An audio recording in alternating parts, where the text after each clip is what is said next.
നീ എന്താ ഇങ്ങനെ നോക്കുന്നേ? അല്ലമ്മേ, ഈ സെറ്റിസാരെ കൊടുത്ത് മുന്നിൽ വന്ന് നിൽക്കുമ്പോഴേ നമ്മൾ ഇഷ്ടപ്പെടുന്ന ആ പഴയ ഗാഥയെ പോലെ ഇല്ലേ?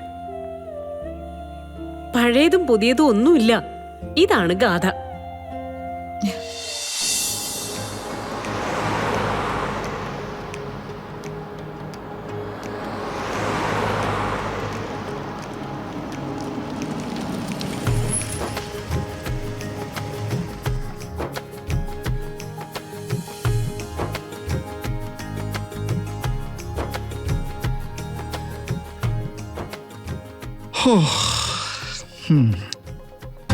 ഇറങ്ങുമോളെ.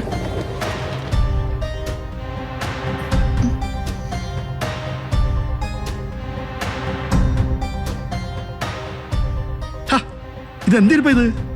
ഇറങ്ങി വാ മോളെ.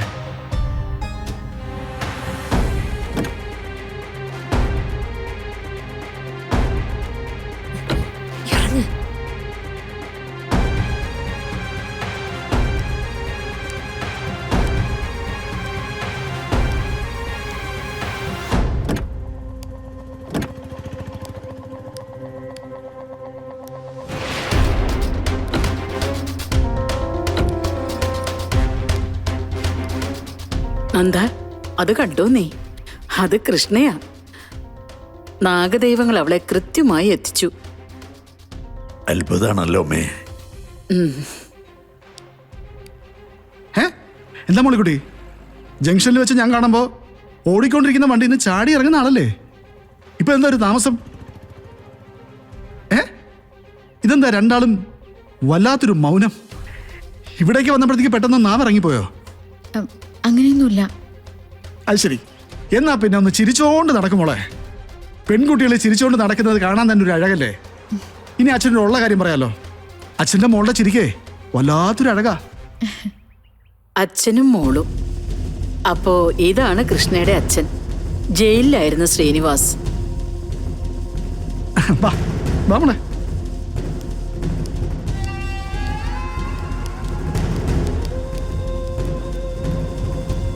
അമ്മേ, ഗാതമോളകത്തുണ്ടല്ലോ. രണ്ടുപേരും ഒരുമിച്ച് നവീനം മറ്റുള്ളവരും കണ്ട. ഇങ്ങനെ ഒരു സാഹചര്യത്തിൽ കൃഷ്ണ ഇവിടെ എത്തിയിട്ടുണ്ടെങ്കിൽ അത് ഭഗവാന്റെ തീരുമാനമാണ്. കാണുവാണെങ്കിൽ കാണട്ടെ, പ്രശ്നങ്ങൾ ഉണ്ടാവാനാണെങ്കിൽ ഉണ്ടാവട്ടെ. ഇന്നത്തോടെ എല്ലാം കലങ്ങി തെളിഞ്ഞേ പറ്റൂ. കൃഷ്ണ തന്നെയാണ് നവീന്റെ ഭാര്യ. കൃഷ്ണ തന്നെയാണ് അവന്റെ കൂടെ ജീവിക്കേണ്ടതും. എല്ലാവരുടെ മുന്നിലും നമുക്ക് പറയാനുള്ളൊരവസരമല്ലേ. ഭഗവാൻ അത് നടത്തിത്തരണേ. മോൾക്കുട്ടി, ഇനിയിപ്പോ എന്താ ചെയ്യാ? എടി, വരുന്നത് വരുന്നിടത്ത് വെച്ച് കാണാം.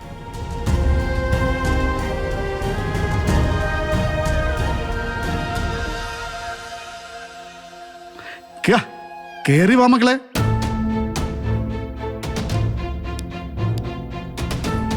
ധൈര്യമായിട്ട് കയറി വാ. ഇത് നവീന്റെ വീടല്ലേ? നവീൻ നമ്മുടെ സ്വന്തം ആളല്ലേ? വാ.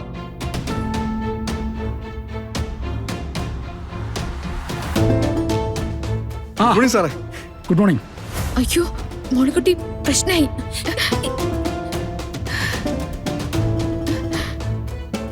സാറേ, ഇങ്ങോട്ടെത്താൻ ബുദ്ധിമുട്ടൊന്നും ഉണ്ടായില്ലല്ലോ?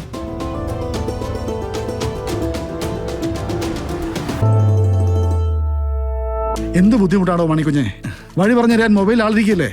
അതും നല്ല ഇമ്പമാർന്ന ശബ്ദത്തിൽ കൃത്യമായിട്ട് ഇവിടെ കൊണ്ടെത്തിച്ചു.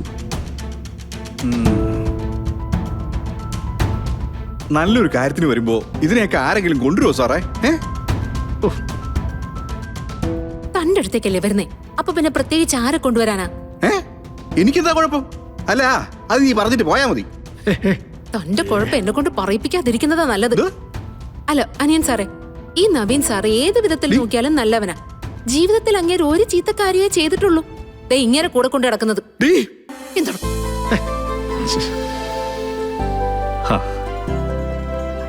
Hello Naveen. Good morning sir. Good morning. എന്താ മണിക്കുഞ്ഞത്?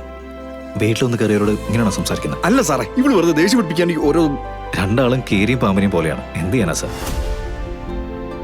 ഇവിടെ മൊത്തത്തിലൊരു തിരക്ക് പിടിച്ച ദിവസമാണ്. അതിൻ്റെ ഇടയിലാണ് നമ്മുടെ രജിസ്ട്രേഷനും. സാറിന് പരിഭവം തോന്നരുത്. എടോ, ഒരു പരിഭവം ഇല്ലാത്ത മനസ്സോടെയാ ഞാൻ ഇങ്ങോട്ട് കയറി വന്നേ. ഇനി താനായിട്ട് പറഞ്ഞൊരു പരിഭവം ഉണ്ടാക്കാണ്ടിരുന്നാ മതി. ആ, എന്നാ പിന്നെ മാണിക്കുഞ്ഞ് ഇവരെ രജിസ്ട്രാറിന്റെ അടുത്തേക്ക് കൊണ്ടുപോകാം. ആയിക്കോട്ടെ.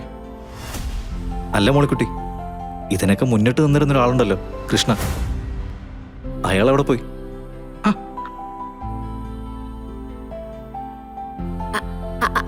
അത് പിന്നെ നവീൻ സാറേ,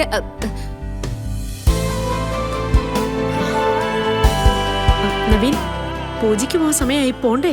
സർ, ഇതാണ് എൻ്റെ അമ്മ, ശ്രീമതി സുമിത്ര. ആ, നമസ്കാരം. നമസ്കാരം. മോന് ഒരുപാട് പറഞ്ഞിട്ടുണ്ട് സാറിനെ കുറിച്ച്. മോൻ മിടുക്കനാണ് കേട്ടോ.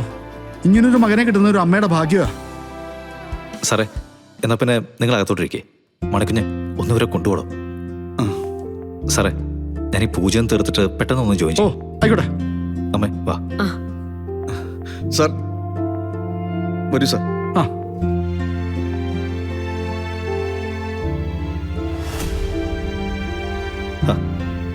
കഥ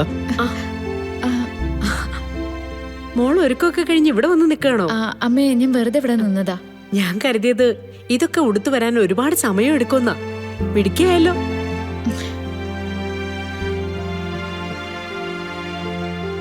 നീ എന്താ ഇങ്ങനെ നോക്കുന്നേ? അല്ലമ്മേ, ഈ സെറ്റി സാരി കൊടുത്ത് മുന്നിൽ വന്ന് നിൽക്കുമ്പോഴേ നമ്മൾ ഇഷ്ടപ്പെടുന്ന ആ പഴയ ഗാഥയെ പോലെ ഇല്ലേ? പഴയതും പുതിയതും ഒന്നുമില്ല, ഇതാണ് ഗാഥ. ഇപ്പൊ നിൽക്കുന്നത് പോലെ ആയിരിക്കും ഈ പൂജയൊക്കെ കഴിഞ്ഞ് മോള് നിന്റെ മുമ്പിൽ നിൽക്കാൻ പോകുന്നത്.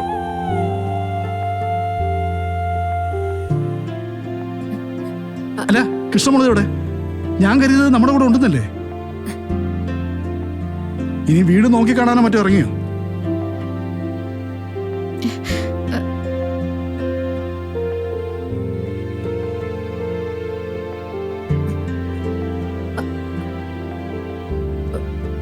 ഛേ,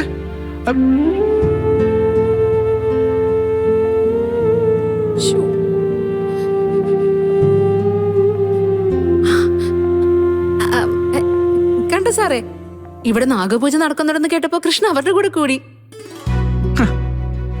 അത് നല്ല കാര്യമല്ലേ മോളെ. എന്തായാലും മെനക്കെട്ട് നമ്മൾ ഇവിടെ വരെ എത്തിയതല്ലേ. ആ, മോള് പൂജയിൽ പങ്കെടുത്തോട്ടെ.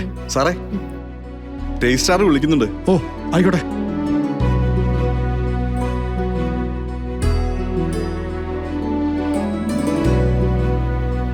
ശ്ശോ, എന്റെ കർത്താവേ, കൃഷ്ണ പെട്ടുപോവല്ലോ.